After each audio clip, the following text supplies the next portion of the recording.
1 week to election and the streets are getting hotter and hotter. And in all the chaos, I've always wondered, why are we fighting the system we have been a part of creating through our actions or lack thereof? In my humble opinion, it isn't about what president we get, but about what personal changes we decide to make. Because without us changing, our country will remain the same. Because a country without people is simply a barren piece of land. And as they say, people make the world go round. So for me, what is most important is us, our first government, aka our homes, parents, children, staff. So I ask, what is the constitution of your home? What principles do you live by? What examples do you set for the constituents in your home? With me to discuss this further is Pastor Ituah Ighodalo, a pastor, accountant, social reformer, and writer. He attended King's College, Lagos, the International School University of Ibadan, and University of Hull, England, where he obtained a BSc Combined Honours degree in Economics and Accounting in 1982. He qualified as a Chartered Accountant in July 1986 and attended a business management course in the Harvard Business School in 2011. He's a managing partner at SIAO accounting firm and also the pastor in charge of Trinity House Church. Welcome, Ituah. It really is a pleasure to have you here with us today. I've really been looking forward to this, and I'm going to jump right in. So for me, the first thing I would like to ask you is, what does personal change for national change mean to you? Well, the truth of the matter is that without personal change, it's almost impossible to really have national change. Somebody once said that it's impossible to solve a problem at the same level at which the problem was initiated. And what has made nations change is the ability to change the thinking and the mindset of the average citizen of that nation. Even the Bible says in Romans chapter 12, be ye transformed by the renewing of your mind. It says when your mind is renewed, when your mind can change, then transformation begins. And when the individual is transformed, then the nation is transformed. How do we begin to actually transform, considering where we're at as a nation? What leads to transformation is new information. Okay. Somebody must attain a new level of information to realize that there's a need for change. What built Microsoft was new information. What built Apple was new information. What developed the airplane was new information. Through inspiration or through revelation or through knowledge. So that's why philosophers, meditators, thinkers are very, very important people in any society, because they are the ones who create innovation, who create information, who renew the minds, and who inspire others who are not thinking that way. So unless you have new information, then you cannot change. So what we have lacked in Nigeria is a set of people with the right kind of information at the right level to inspire others towards a certain direction. Okay, that sounds all well and good. But again, let's even bring it down to the base level. Yes. The average Nigerian has limited access to knowledge. How does that average Nigerian, who is actually the largest populace of Nigeria, begin to get this new information to effect change? It comes all down to leadership at the end of the day. The average Nigerian is the average Nigerian because the person is average and therefore limited by exposure and limited by intuition or instinct. Okay? And most people want to be led. That's why pastors have become rock stars. That's why a president is looked upon with all the awe, whether he has something there or nothing. But that's why people are looking for leadership all the time. Most people want to be led. True. Most people are average. And if they're not gifted with the right kind of leadership, it's not just going to happen. So they just need to have someone somewhere who maybe God has provided, who would inspire them to this level of leadership.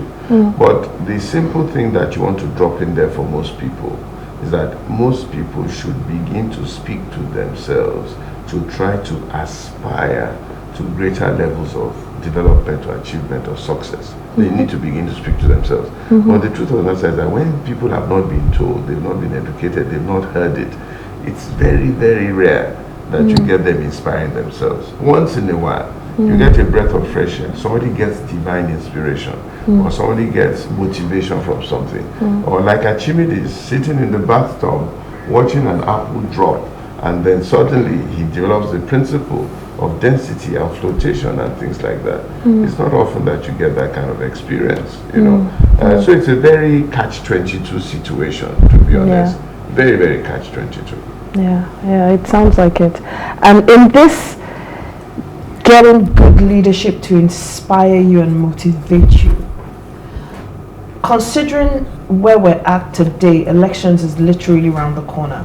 When we hear leadership, we think, presidential and gubernatorial elections, but is that really the type of leadership you're referencing when you talk about, leadership that can inspire? Because for me, leadership is even leadership in the home. Yeah, leadership in the home. The home is the smallest unit of society, and therefore you'd find that leadership in the home is very important. Coming back to Nigeria, the problem with Nigeria really, to be honest, is not just the problem of good leadership. It's the problem of the situation of mind of the average Nigerian. Most Nigerians, if they get to some places of responsibility, will act exactly the same way. And it's because the home is literally in tatters. The home is not well established. The home doesn't have the right principles. The home doesn't have the right kind of direction. So if we go back and fix each home in Nigeria, and if that is possible, then you'll be amazed at the kind of leadership that home will throw up in the future. They were writing something about Hitler, and also they were writing something about the president of Russia, and they went back to the circumstances of his birth, the kind of upbringing he had, and they used it to do a throw forward into the kind of leader that he has become. How do we start changing the home one step at a time? Are there simple ways of doing this? It's a tedious process. It's not an easy thing at all. It takes sometimes centuries. Even these so-called great countries that we look up to, the UK, America, Germany, you need to understand that the Germans and the British were Vikings. They were cannibals. They were animalistic. They killed one another for sport, and so on and so forth. It took centuries of evolution, and then the impact of Christianity to change the mindset of the average barbarian. The word barbarian is an English or Greek word, or Assyrian word. Okay. They were barbarians. They were killers of people. They spoke in thousands. They were bush people. They were animalistic. But it took centuries of philosophic thinking, Aristotle, Socrates, people like that, to change the average mindset. And then Jesus Christ, with his teachings, came and changed the average mindset of the average Jewish, and then the Greeks, and then the Gentiles, and so on and so forth. So it takes time. It's not an overnight thing. It takes evolution and time. Mind you, if you read African history, when the first people to come to Nigeria came to Benin. I forget where they were from, somewhere in Europe, I remember. Portuguese. When the Portuguese first came to Benin, they found in Benin a very, very high level of organization in the society. The society had evolved over time. Yeah. Even with their, if you like, idol worship, whatever, they had evolved into a state of peacefulness, into a state of discipline, into a state of high moral quantity, such that there were no thieves, there were no vagabonds, there was an organized society. They said the streets were well paved, the houses were well organized, there was street lights by lamps, the houses had no doors, because nobody was going to steal anything. I think Benin had the longest bridge for a while. It had the longest wall, even historically, that had surrounded the city, and so on and so forth. Even in Dahomey, where they call Dahomey now, Bight of Benin, even in Yoruba land, they had an organized society. You know, you had the Oyomesi, you had the Alafi, you had the Oni of Ife. Everywhere was organized according to that level. What we didn't have was technology. And what the British or the Europeans used to overwhelm us was technology in terms of superior ammunition and firepower. Otherwise, in terms of an organized society, it was relatively well organized. And it evolves. It takes time. It doesn't happen overnight. So anybody looking for an overnight fix for anywhere will be disappointed, because Europe took ages to get to where it got to. It didn't get there overnight, you know. In fact, Western Nigeria had television before France. You know, people don't remember that. Television in the first of Africa, because you had in Western Nigeria a man called Obafemi Awolowo, who somehow, by divine inspiration, by luck, by chance, child of a trader, lost money, very, very poor, but somehow upbringing in the home, personal resolve, elevated him to a place of leadership where he could show quite a bit of direction for Western Nigeria. So it's not often you get a Lee Kuan Yew, it's not often you get a Jomo Kenyatta, it's not often you get a Mandela, who also, through the grit and thinking, was able to change the thinking of the average South African, and so on and so forth. So these people pass through time in seasons and times. Okay, so that is very enlightening. But let me bring it back to today. Okay. Yes, we're all hoping for a better Nigeria. Yes. With everything you've just described, is this hope misplaced? It's not misplaced, because the beginning of change begins with hope. When everybody begins to hope and aspire towards something. You know, a lot of people disregard the divine, but I believe in the divine. I was listening to a tape by Miles Monroe, one very, very exciting tape on prayer. It says God has assigned the earth to human beings, and God himself needs human beings to pray to get him to use them to do what he wants. Okay? So when we begin to hope and we begin to pray, we begin to anticipate, we begin to inspire God to move things in certain directions and begin to put the right people in the right place to bring this change. So it's all good to hope. And one good thing about Nigeria now that I'm happy with is that the level of information is a bit deeper. The level of interaction is deeper. The level of desire is deeper. I think Buhari has been a fantastic person for Nigeria, in spite of what anybody says. Also, please. I'll tell you why. He has inspired us to aspire. He has revealed to us the real state of nation in Nigeria. Those who were in the backseat before, who were indifferent, now know that you cannot allow Nigeria to go into the dustbin. You must now, he has shown us what bad leadership is, and he has told a lot of people how to aspire to good leadership.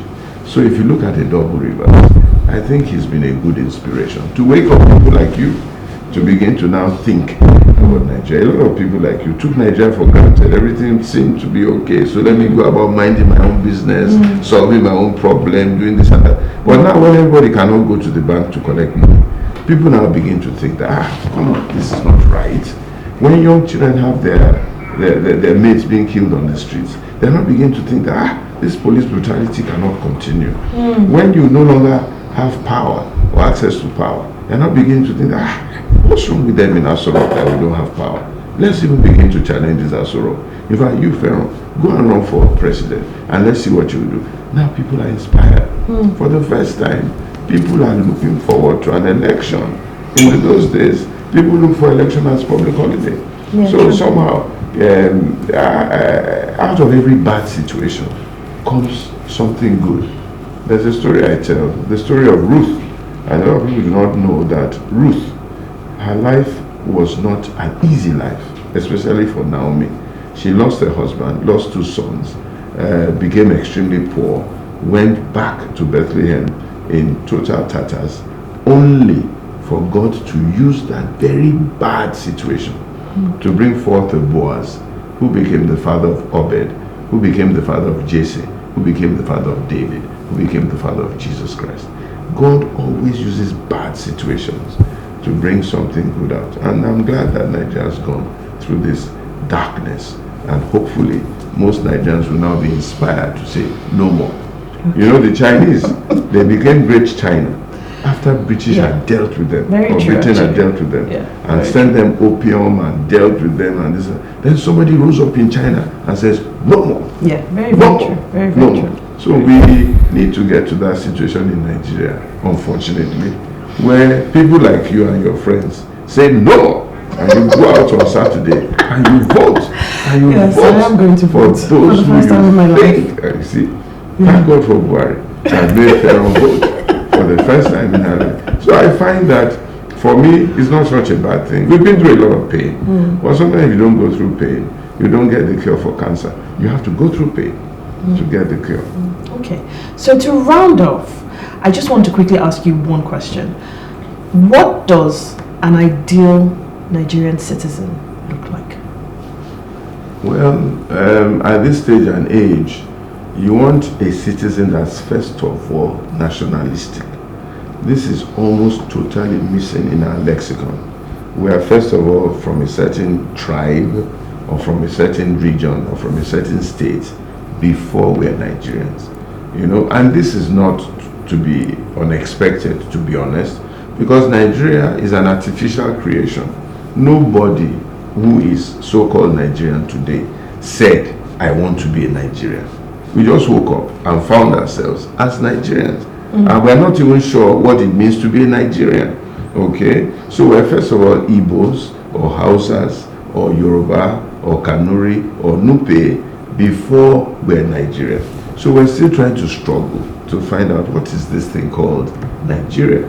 So we need that leadership that will say, okay, now we found ourselves in this boat, in this ark, Noah's Ark. Okay, let's make it work. How do we, first of all, be Nigerian, then be anything else? That's important. Secondly, is basic principles of goodness, being a good person, you know, good person, loving your neighbor as yourself, respecting others, respecting their time, respecting their position, respecting their point of view, making room for them, being able to be kind and generous, just being what everybody agrees as being a good and decent and honest and straightforward person. Number three, hard work. The principles of hard work.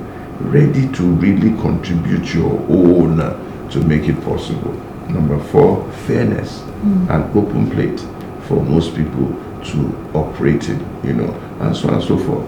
If we can get these basic principles, and I add a fifth, the fear of God, which the Bible calls the beginning of knowledge and wisdom. You know, that God thing is very important because at the end of the day, that really is what puts the average person on check. You know, and to even simplify it is the whole accountability factor. Yeah, being accountable to God. You know, that is also very important. If you have these five basic things, we can begin to work with that. We can add on to it vision, purpose, direction, blah, blah, blah, inspiration, this and that. But let's start with the five basic things. And then we can begin to have a really brilliant Nigeria. Thank you so much. This has been exactly what I hoped it would be and more. So thank you. Thank you for having me. As I don't know, everybody probably knows, he's my uncle. So I'm really quite honored. And I don't think I've ever called him Ituah, so I'm going to call him Uncle Ituah now. So sorry, guys. This has been really, really good. Thank you so much for being here with us. John, Helen, and myself are going to very quickly round off the show. So please stay tuned for a few more minutes whilst we do this. Thank you.